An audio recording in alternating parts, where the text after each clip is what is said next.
Dan wah wis kathokan dewa kok ditontoni kaya ngono. Ayo kowe ora gelem lu tak boyo neng kayangan jabut nyawamu sukmamu sing tak ko. Gong ora wis didilat bapak nang bun-bun to jajal nggo ngetes ampuh apa ora. Oh iya Dik. Ayo jabuten nyawamu. Oh, lakon mati. Ayo, tak selenggarake negari iki ku, Tru. Santai wae wis didilat bapak.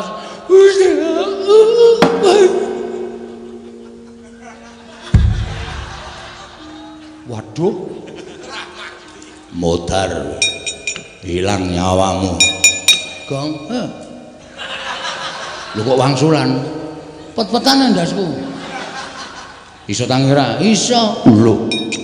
Iso omong, nyawane papat lho.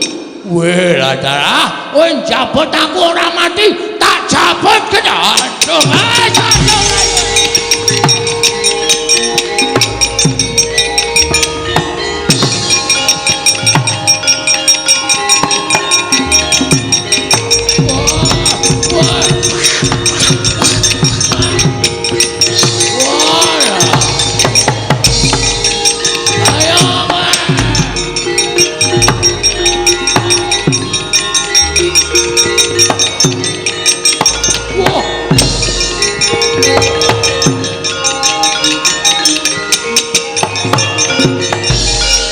Bagong oyak-oyak Kakang Yamadipati. Iki sapa iki? Brama. Wedan. Kowe iki Brama? Iya. Berarti sesuk ning radio-radio kae. Dudu. Brama Kumbara? Udu. Adimu ndi? Sapa? Mentili. Mandili.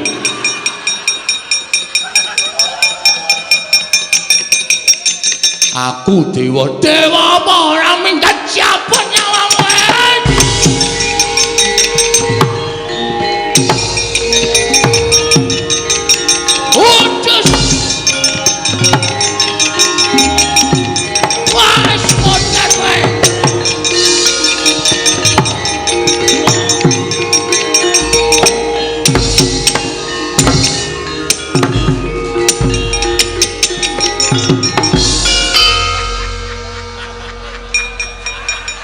Aku nek ngamuk mataku lamur lho. Petruk sing kok jabut. Sarae mendono. Ngawur ngene ora. Iya, cuman ibarake nyawane.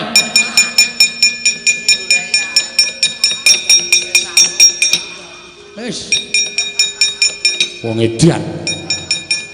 Wong aku tekone kaya ngono ora geger dewa-dewa terus. Heeh. Tak jabut kabeh. Oh, urung ana sing rumendlepe tak jabut. Angking mangkelku.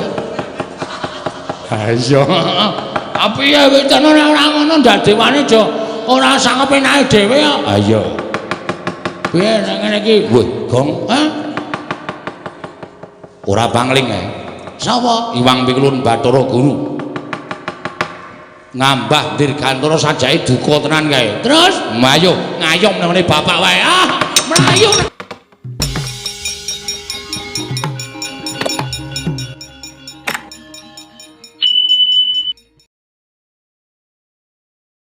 Kathah sangganing para dewa-dewi ingkang boten kiyat nampi sumpahipun Bagong sami kepelajar nungsang puyang ninggal dhateng kayuwanganipun klebet Suralaya horeg Rongkat Bali Martiu Kunda nalika semanten tumuli kula nidhi priksa dhateng kawontenanipun jagat jebul Bagong ingkang ndawahaken prasapa ing mekaten Kakang kula nuwun sewu boten ateges kula wantun dhateng Kakang Badranaya namung Kakang kedahipun nglenggana dhateng kalepatanipun Bagong mila dinten sak mangke kula piyambak mboten utusan dhateng sinten-sinten namun ingkang rayipun Jatimurti piyambak ingkang badhe amethuk dhateng pun Panakawan Bagong sak mangke kedah nampi pidana saking kadewatan krana sampun wantun damel geger kayuwangan satemah rengat Bali Martiu Kunda Manik Kakang Semar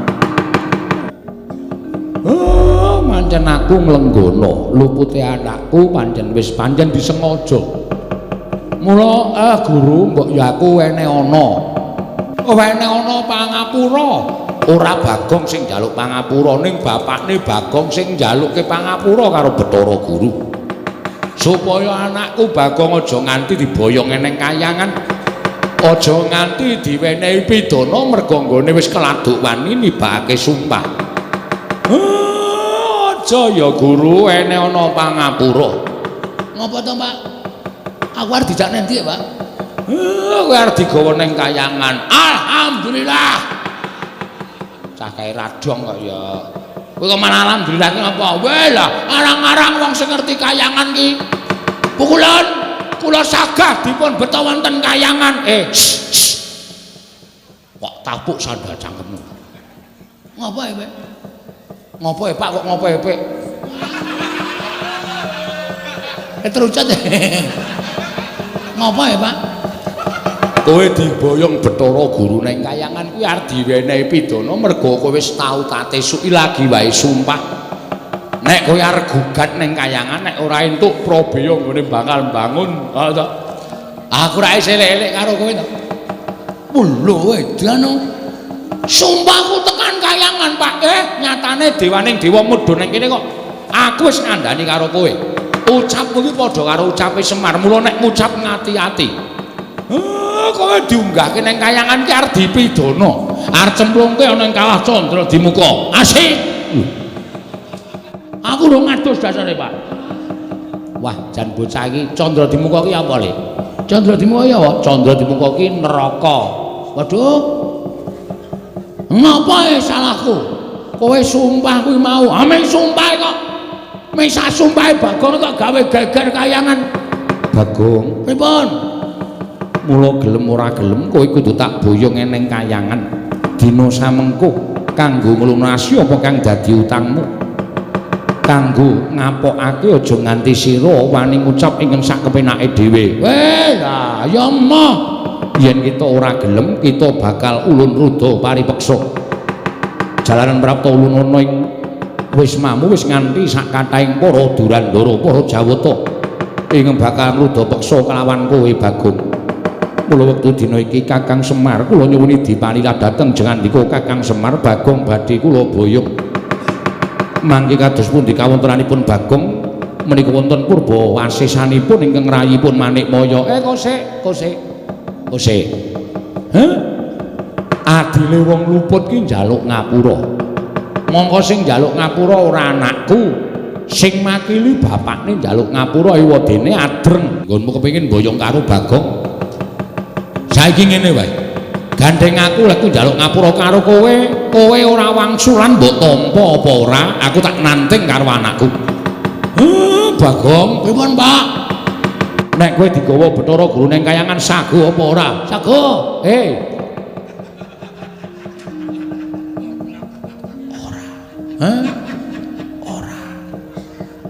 Ora. Engko. Nek kowe diboyong ning kayangan sago apa ora? Ora, Pak. Bagus. Nek kowe ora sago tegese Bathara Guru arep meksa karo kowe.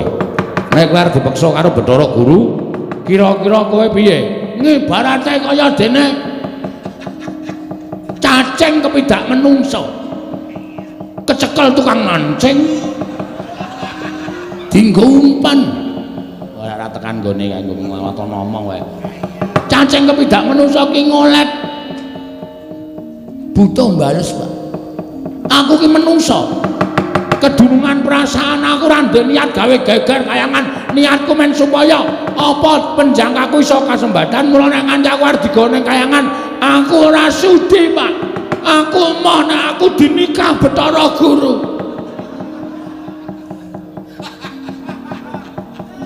Kowe krungu dhewe to. Bagong anakku ora gelem tok gawa ning kayangan. Mula gandeng Bagong ora gelem, aku bapakne ya budidaya supaya kowe aja nganti kelakon boyong karo anakku. Menawi ngaten kula nyuwun pangapunten menawi kula kedah wantun kalian Kakang Semar. Kowe iki wani karo aku ki jane wis ket biyen. Ming merga mbok kowe nggunakake tata krama basa sing alus, ning jane Semar iso maca legetaning atimu aku wis iso maca. Kowe wiwit aku ijik mapan ning kayangan ki jane kowe sengit karo aku, mula aku tok setrakake kanthi cara tok wadul karo bapak Sang Hyang Bathara Tunggal. Aku mbok arani kepengin dadi dewaning para dewa, terus aku mbok fitnah. Kowe matur karo Sang Hyang Tunggal nek Semar karo utawa Esmaya karo Tejamaya do gelut padha rebutan kepengin dadi dewaning para dewa. Tumuli aku dihukum dening Sang Hyang Tunggal. Kon mangan pagering gunung jagat sisih wetan lan kon mangan pagering gunung jagat sisih kulon. Nganti bubrah ragaku kaya ngene tumuli aku mudhun ning kayangan. Terus panjang kamu kelakon dadi ratu ning para dewa. Janjane kowe iki ragil ora duwe hak tumraping kayangan. Ning merga saka apa kalgawemu nganti aku disingkirke saka kayangan. Ora merga kowe nduweni rasa gething keburu sengit karo Semar to. Hah? Betara guru ulun bayang ning kayangan. Cemplungke sapiteng. Luputan tumrap Semar Badrana ya. Ayo ora kowe wangsulan, ayo gage. Mula pendak-pendak kowe mudhun ning jagat, pendak-pendak kowe gawe srana. Kuwi mesti supaya kowe iso mateni karo Semar merga kowe iki rumangsa keganggu. Lemu dadi dewa ora tentrem, lemu dadi dewa ora jenak, merga aku ijek urip ana ing Janaloka. Mula kowe pendak-pendak gawe perkara, kowe pendak-pendak bibiti perkara karo Semar, sirmu lak ming kepengin jangka karo aku to. Kaya iki kowe bakal mboyong karo Bagong. Kowe ngerti nek Bagong ki ayang-ayangane Semar. Nek nganti Bagong iso tok lebur ning kayangan kono, aku persasat ilang kekuatanku. Mula kowe terus bungah hatimu, seneng pikirmu merga kala mangsa kowe jangka patine Semar, bebasan angel mijet kowe ngranti suwe banyu sinari. Ayo, iya apa ora? Apa aku tak waca kabeh legetaning atimu? Apa njaluk tak waca kabeh? Lehmu gawe gara-gara tok ucapake geger kayangan ki jane ora sepiro. Wa ming sak ucape Bagong. Ya bener kayangan ketaman hawa panas. Ning ora nganti para dewa padha mlayu saka kayangan. Kowe iki nek omong senengane ora mbok pikir kowe ngandhake dewa kena gara-gara sumpahing Bagong padha mlayu kok kowe ngandhake kula wis ngirit Wadyabala dewa. Tegese dewane dorane ndi-ndi to kuwi? Pinter ya Semari asem. Gatekan wong iki apa sing diucapke wong iki iso dimbalikke dienggo menerjang. Mbok rasa omong aku susu mangkel lho ngomong. Kowe iki nek omong waton ngawur terus waton njeplak cangkeme ta. Ayo kowe arep wangsulan piye? Lah nek kowe nang kene mau ijen aku percaya kowe nek para dewa iki padha bubar ora karo-karuan. Nek kowe ngandhakake Kakang Semar nek Bagong mboten purun kula boyong kula rudha paripeksa amargi kula sampun beto Wadyabala Durandara Wadyabala dewa. Lah tegese dewane ora ngapa-ngapa to. Upama sumuk rak ming ngucul klambi. Kowe iki senengane gedhek-gedhekke perkara.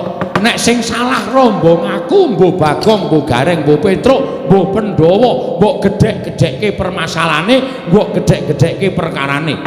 Pamrihmu bemeson jangka ringkihe Semar. Bagong tak tamengi, Bagong tak betengi.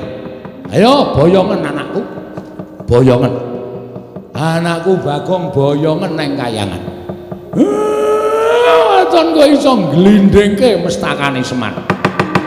Waton kowe iso glindhengke sirahe Semar kakangmu iki boyongen anakku Bagong. Gugu karepe dhewe. Kula besmi bali rismanipun Bagong Kakang Semar.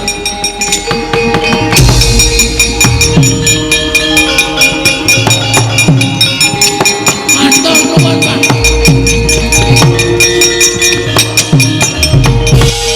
Sembah nuwun Pak, sembah nuwun.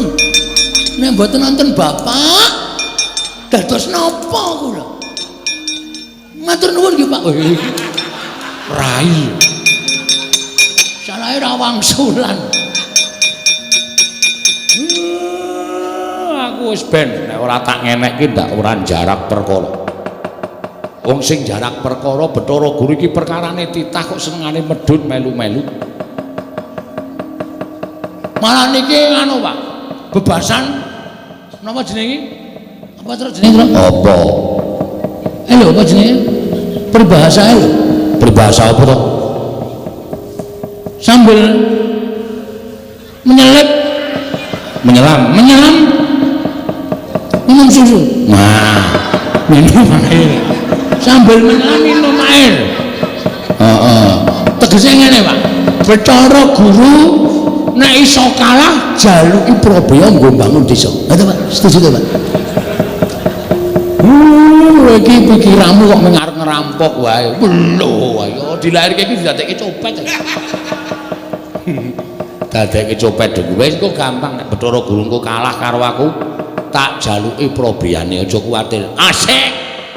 Lakon minggu ngarep aku gotong royong. Ngecor dalan. Ngarep omahku tak gawe kandele 20 cm. Dalan liyane tak gawe 5 cm. Ora jenenge wis urip to kowe kaya ngono kuwi jenenge kowe iki apa jenenge mulyake awakmu dhewe. Nduk liyane gampang jeglong nggonamu ora apik kaya ngono. Bagong wis nek ngono kowe ora usah melu-melu. Petro dalem Pak. Rene. Bathukmu ndi? Enggak. Mungsuhmu kok ora bain-bain para dewa. Ya, nggih. Tak dilat mbun-bunamu kowe ora kena lara luputing pati. Kowe ditamani gaman apa-apa ora temomo. Kowe mungsuh dewa menang bengi iki. Estu, Pak. Domongi kok. Matur nuwun. Adimu belani nggih istakaken dawuh. Bun-bunan kula, Pak.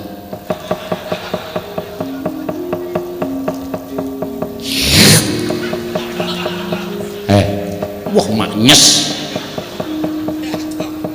Dian. Kula ditumbak ya ora temomo, ora. Disuduk keris ya ora temomo, ora. Di circle ya ora temomo, ora. Leleng niku aku arep ngajar dewa-dewa terus. Ya. Halo, Pak. Kowe arep melu perang kok? Melu. Iduku wis entek. Wih, senengane kok. Liyane wis waton teles. Aku ora kepoyo. Gak aku men. Eno. Loro dikai aku ora. Wis. Wah, edan. Nang mripat Padang ya, Tru. Ketetesan soalé.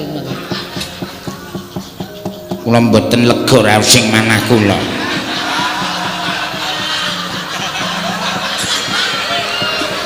Menawi mboten belani iki Lurah Bagong. Bapak Marasepuh kula nyuwun dipun dilat. Supados kula digdaya. Bagong piye iki? Ora apa-apa, Pak. Yakin? Iki anakmu apa? Iki ki anakmu padha karo kulit dagingmu. Kowe engko ndak duwe panyokro bawa sing ora-ora karo aku. Iki sing njaluk bojomu lho. Ora masalah, men bojoku gleleng. Ngombok menawa melu perang ya nem. Nggih. Monggo ki Lurah Semar kula aturi ndilat dhateng kula. Bagong piye, Bagong? Waduh piye ya? Nun Bathuk. Oh nggih. Lali kula. Nyun pangapunten Bapak Semar nggih Bathuk. Nah, ngono bungkuk ora.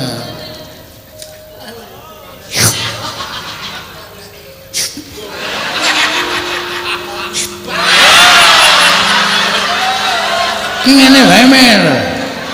Ya saiki dijajal kadegdayane. Bapak anak menang sapa? Aku wis rong sasi ora lho, Mer. Kowe kok kumo wani ora. Kegedengkelmu.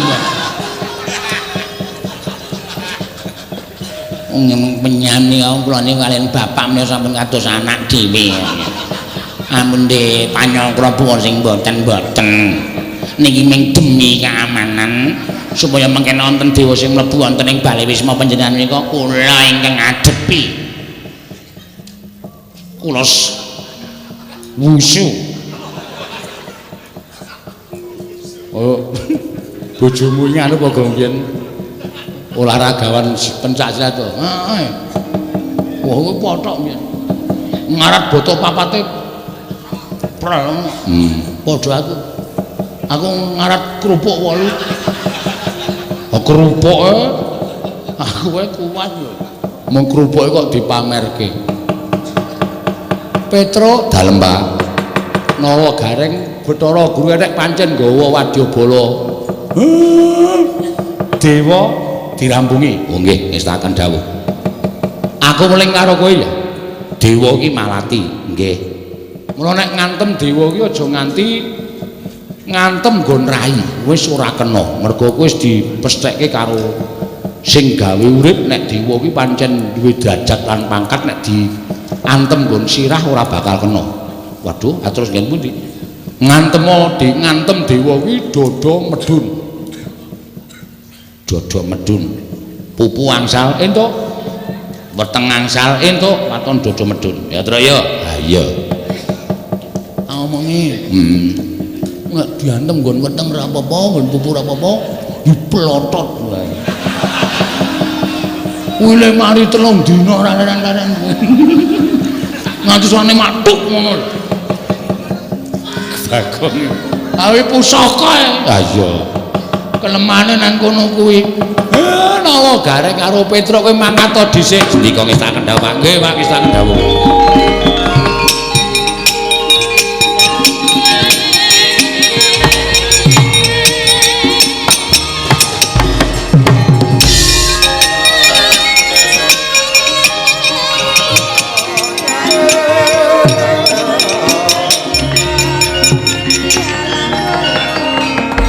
kacarian putra lamun kawekasan yeka wisanggeni maya Wisnu Pratenta wisanggeni maya Wisnu Pratenta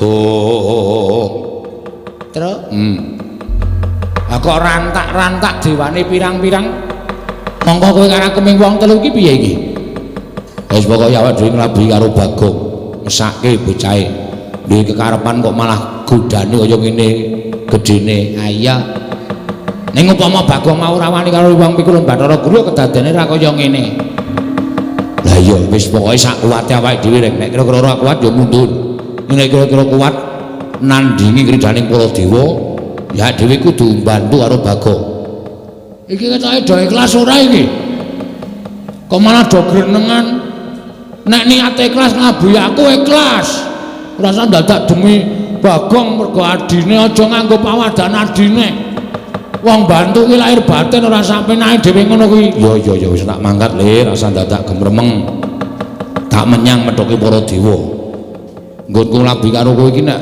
tumrap aku malah kaya wong natai pati lho kok nek musuh dewa iki nek kurang-kurang bejane sisip sembire tekaning pati kowe iki urip ya kok anu utang Tru. Wis menyang ngono lho. Ya ora iki ya. Nek aku mungsuh ku tengah kuwi genahi Mbak. Tru aku sing tengah. Ora. Urute dhewe-dhewe kok. Lho aku kok ora padha. Mongko cangkeme nyrengingih kaya ngono kae. Kae sapa ngerti lagu? Ora ngerti. Bathara Yamadipati. Yamadipati? Heeh. Dewa tukang apa kae? Tukang jabut nyawa. Waduh. Wis entuk mungsuh pisane kok. Tukang jabut untu nyawa. Untu dengkulmu nyawa. Nek niat diniati kok. Siap, wis ora wedi lho sapa-sapa aku. Kula ngatur bekti kula kunjuk Pukulun. Nara Gareng tak tampa pangestuku tampan ana. Pukulun Bathara Penyarian. Oh, Pak Jarik. Udu. Bathara Penyarian. Ya kancane Pak Jarik. Ya iya wis. Bekti kula Pukulun. Iya Petro tak tampa. Pukulun bekti kula. Ya Bagong tak tampa. Pukulun Bathara Indra ngaturaken bekti kula kunjuk. Ya Gareng tak tampa. Pukulun Bathara Indra ngaturaken bekti kula kunjuk. Ya Petro tak tampa. Indra sapa to? Indra Dewa. Engko Dono Kasino Indra udu ora film ora. Nuwun Bathara Indra ngaturaken bekti kula konjo. Ya Bagong tak tampa. Kulun Yamadipati bekti kula ya garing tak tampa. Waduh serem suarane. Ya garing tak tampa. Untal cengelmu. Medeni Indra wis tenang wae santai. Bathara Yamadipati bekti kula konjo ya Pak Petruk tak tampa. Bathara Yamadipati bekti kula konjo ya Bagong tak tampa. Waduh. Nganggo ngono barang Indra, kaya seger ndelok aku. Ha kowe ucul klambi katokan training ngono kok. Mulane ya seger awakmu kimplah-kimplah, kalau dicokot iki daginge iso mak grewel ngono. Mbok ora medeni. Wong arep perang kok malah dideg-degi. Nala garing wonten dawuh Pukulun. Tekan koning maman kene didhawuhi Wang Pikulun Jatimurti ya Pikulun Bathara Guru. Wigatosipun aku kene ngrangket karo kowe. Lho, sebabipun menapa? Merga kowe wani karo Wang Pikulun Bathara Guru. Kowe ora ngeparengake yen to Siwa Badranaya ya Siwa Ismaya nyembah marang dlamaning Wang Pikulun Bathara Guru. Wane perkara niku beda perkara. Semar niku bapak kula. Ning nganti bapak kula gawe diasorake derajate kaya nyembah dlamaning Pikulun Bathara Guru ora bakal kelakon. Upama Semar gelem, anak-anake sing ora gelem. Ngoten. Tur niku kula ajangi jembar. Lo ngerti nek dewa-dewane ajeng ora trima karo napa sing kula lakoni. Rawi-rawi rampas malang-malang tak putung. Sapa ganggu bapak nyawane garing tak ikhlasake. Lho, kowe wani karo dewa, sing tak wedeni apamu? Ming dewa iki kok diwedeni. Ya terus. Aku karo tukang nagih utang ora wedi kok. Ming dewa diwedeni. Oh siap kok, siap kae. Bapak Petruk bareng nyombelani karo bapakne. Lho anake, Mas. Nun sewu kula niku anake bapak. Dadi nek gareng belani kula mesti belani. Wah, nek ngono Bagong ya belani. Ora belani. Ah, ndek belani.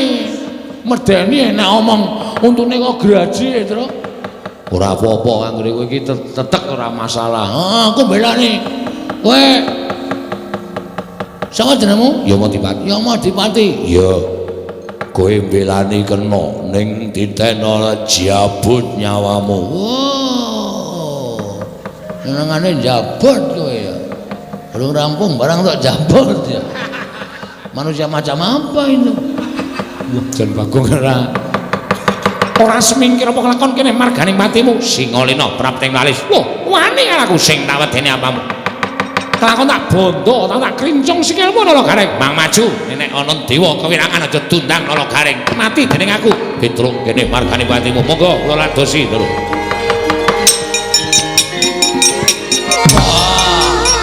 Ora apa-apa. Waduh. Nyoket bablas. Wah.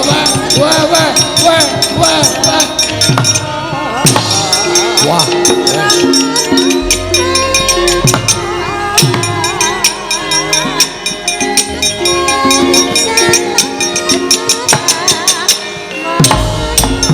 Wela. Ayo, ora bakal iso ngantem aku. Wah. Wah ya. Wah. Ayo maju ana gareng.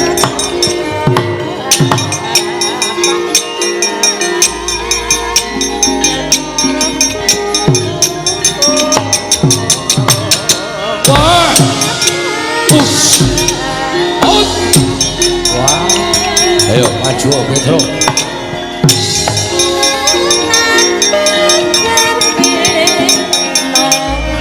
Oh, Aisha.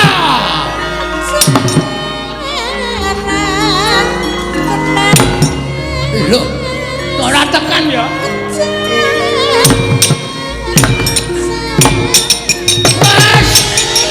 Ayo, ora bakal iso ndunguk dewa.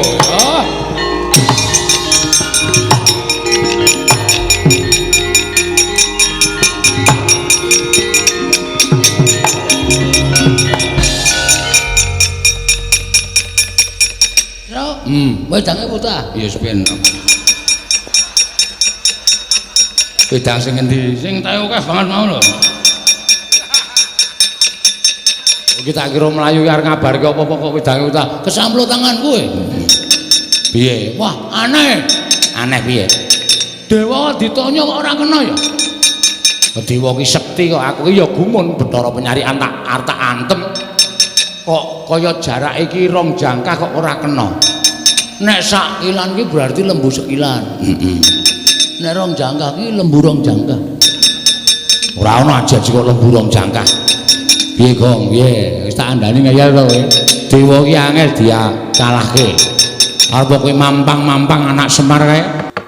Ning nyatane kowe ora menang karo dewa. Arep diantem ora tau iso kena awake kaya ana sing namengi. Kaya ming ngantem angin. Aku ya ae. Ya Madipati arep tak jotos raine iki. Tangan kaya ora tekan e. Oh, menggok dhewe tangane. Lho. Rating ora. Rating nabrak cengelmu kowe. Ya ora nesu takoni ngono. Aku banyol tok nesoni kowe banyol sak karepe dhewe. Role aku e. Oh iya. Wong liya ora entuk nyaingi aku. Oh iya iya. Kowe meneng wae pokoke biasa wae iki. Ya. Piye, Gong? Takon Semar aku. Ya.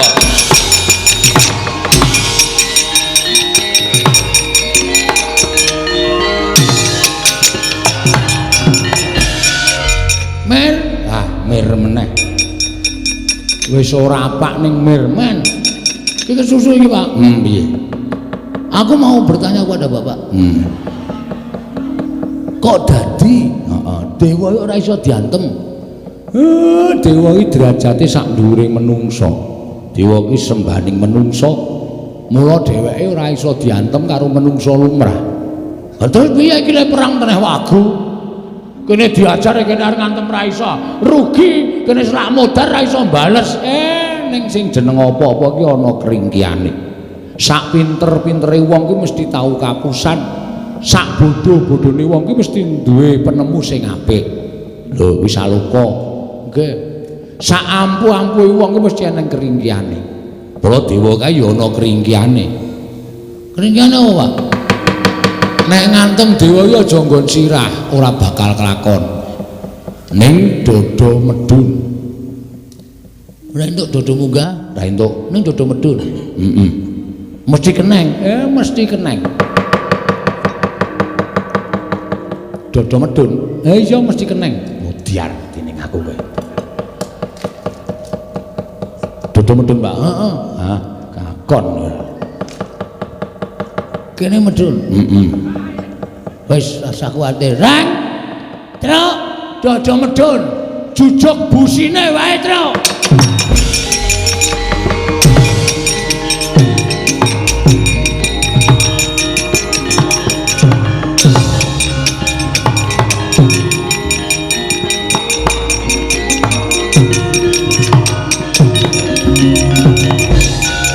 Ayo.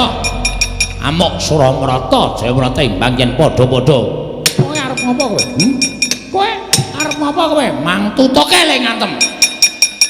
Mangtutoke. Sadurunge aku semaput, bales kowe ora kekejek aja duntang nara garing. Ayo, aku walesen. Aku walesen. Ren, apa? Nggon busi. Oh siap. Kono wis entheke lorone ra jamak-jamak. Bres ngono rek, mati aku. Ayo wasan, mati ya. Aduh, waduh. Muter rek.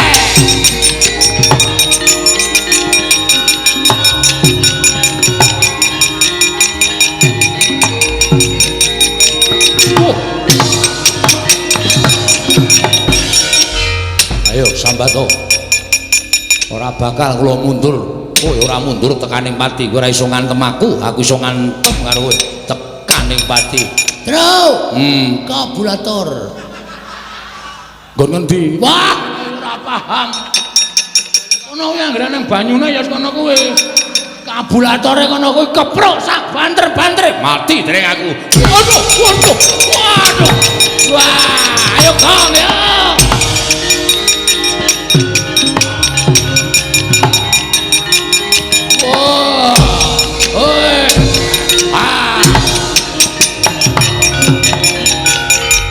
Ayo walesen aku.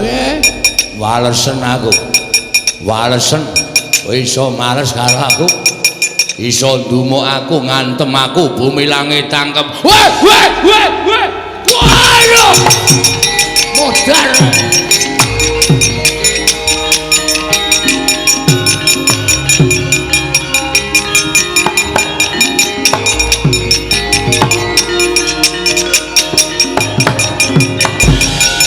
Pecah kula mati aku edan. Nolo gareng edan. Wah diantem sak banter-bantere. Waduh. Aduh Rama Wukulun. Pecah kula waduh. Mboten saged mlampah. Waduh. Bagong edan. Nganti muni makluk ngono. Waduh. Wah, latara ngamuk punggung Suratanto Nirbaya Nirwikara. Kono kawan gawe wiranging para dewa. Cestri Sula ora padha tekaning pati aja dundang Bathara Guru rekaning ati.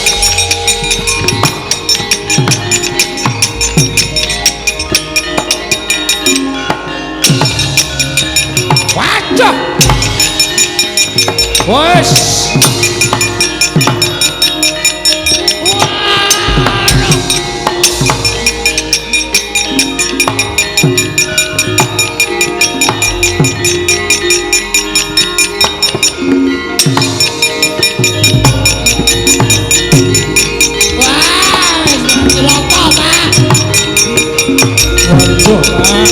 Cilaka, Pak.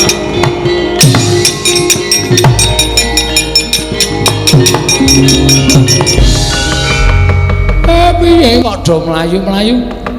Wah, wis. Nek dewane kalah kabeh. Cocok ora? Dodo medun cocok. Sip. Penyarian tak kwampleng kluthuk. Bebek ora karu-karuan. Jungkel-jungkel doro intulak antem ya kontal. Pak. Bathara Guru nggawa drai. Hus. Drai dengkul mlocot ora. Sing marai mlayu ki ya Bathara Guru nggawa gaman kae. Namane apa ya, Tru? Kae jenenge kaya tombak ning pucuke telu, Pak. Kuwi bebayani. Ora ana sing wani nampani kuwi. Kuwi pusakane Bathara Guru sing jeneng Cestri Sula. Cestri Sula, Tru. Gong Cestri Sula, Gong. Agane men Cestri Amin. Cestri Sula. Mula kok ditokke kok suarane. Cengkoke iki dawe-dawe. Cestri Sula. Kae ora ana sing wani methukke ning bapakmu wani. Engko nek bapak mati, ngene bapak sedo. Pendem ya, Pak ya. Hus. Apiye meneh wong mati. Kok karo bapakne kaya ngono to, Kong. Kon piye nek mati? Nek aku mati kowe ora sida mbangun desa. Waduh, wis ora ketemu Pak Bina. Cilaka iki to. Ha iya. Kudu sur mbangun desa iki. Pak Bina ora ono. Anu Den Bagus sing ngarsa. Iya. Ha iya jawe. Kowe do tengok kene. Bagong Petruk gareng tengok kene. Bathara Guru aku tak neng kene kok ora tekan kene dhewe wong.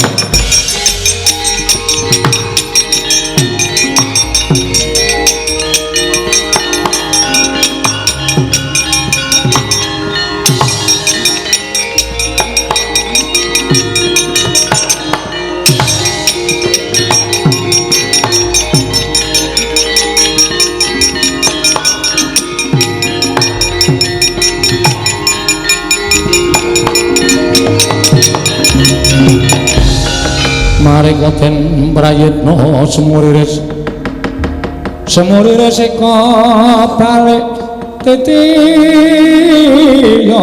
gandayani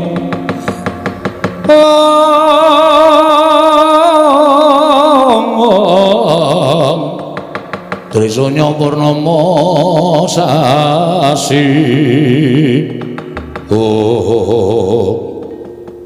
Kakang Ismaya sakmenika sampun pantuk pepuntaning tekad menawi Kakang Semar boten purun nyembah kaliyan kula paripaksa kula ngginakaken panguwasa minangka dados dewaning para dewa Kakang Semar saat majanipun badhe kula tegakaken Kakang. Mbok sabar to Manik Maya. Dipeto nganggo nalar sing ganep, ora sak kepenakmu dhewe ngono kuwi.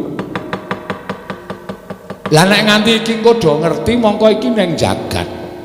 Nek nganti Manik Maya ngerti mateni Semar, apa jeneng ora banger bajin asmamu? Sing padha wis weruh. Lah jare Semar ki kakangne Bathara Guru kok malah kakangne dipateni adine. Apa jeneng kowe ora ngreksa marang kalindraning Jawatamu? Apa jeneng ora kowe ngreksa marang asmamu? Aja nuruti karo mubal babaling nepsu, mubal babaling kekarepan. Nek kowe kepengin aku nyembah, iya aku tak nyembah. Ora apa-apa. Wong sejere kowe kuwi ratu ning dewa, aku mung derajate wong cilik ming Panakawan. Wajibe ya pancen kudu nyembah. Ning ora neng kene to, kowe jaga asmamu, aku tak ngreksa jenenge Semar. Menika saestu Kakang. Aku kok tau goro ki goro kapan? Lajeng keparingipun Kakang Semar neng kayangan. Wonten kayangan. Aku tak nggawa anakku Gareng karo Petruk neng kayangan men do weruh kabeh dewa-dewa anak-anakmu nek Semar nyembah karo Bathara Guru, Semar ora duwe niat wani karo Bathara Guru. Menika saestu. Tenan. Gareng melu, nggih Pak. Petruk melu, nggih. Aja wedi mati. Mati neng kayangan ra apa-apa, sendika. Sendika Pak. Pak aku piye Pak? Kowe nang omah wae. Engko ndak ora kelakon lemu bangun desa.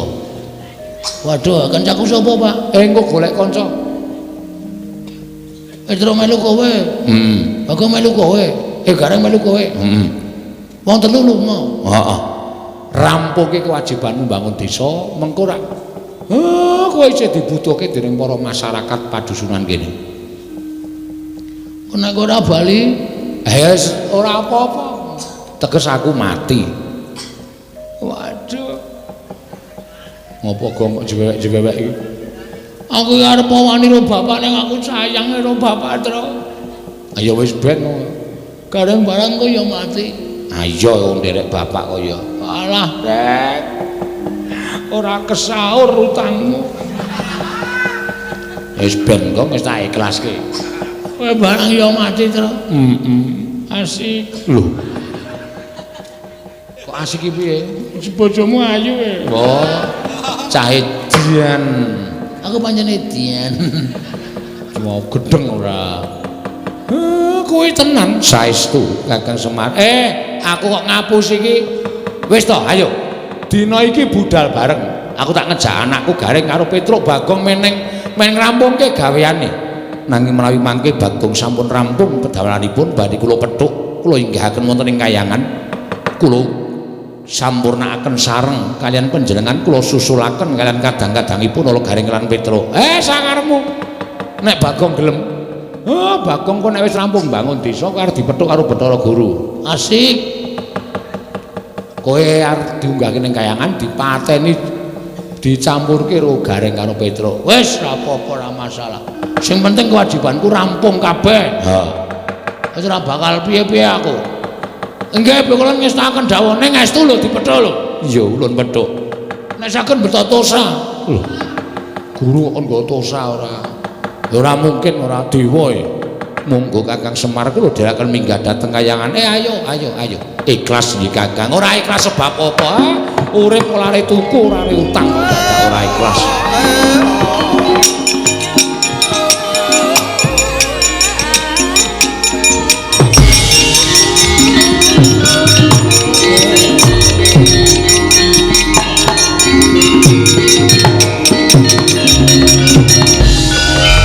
Semedhot atiku. Matur nuwun ya, Prak. Kowe mbelani karo aku. Matur nuwun Sareng. Kowe mbelani karo aku, kowe ya Tru. Aja kuwatir. Bandamu tak jarah rayah. Maksudku tak slametke, Tru. Walah, kok sepine piye iki? Njuk kancaku sapa wis? Bapak ra ana, Petruk ra ana, Gareng ra ana. nek nganti tekan jam 2 padahal ngendika mati gara-gara masa aku dhewe ora bakal rame ora bakal gayeng aku terus arep wadul karo sapa iki wadul karo Pepundhen Pandhawa malah dilumputke wadul karo Sinuwun Dwarawati mesti disalahke sik oh iya aku sing sedulur bapak ki jarene tunggale 3 Semar Ismaya Tejamaya Manikmaya Tejamaya iki jarene Watagok ha iki aku nek ora njaluk pambiyature Watagok wis ora bakal rampung perkaraku wis tak sowan ning Jurang Porong wah aku sing sowan bapak digawa ning kayangan dipateni karo adimu wah nek Watagok mbogong ora melu-melu langsung tak benggang cangkeme tak suwek tenan adine kok ora arep melu-melu wah aku sing sowan wah aku sing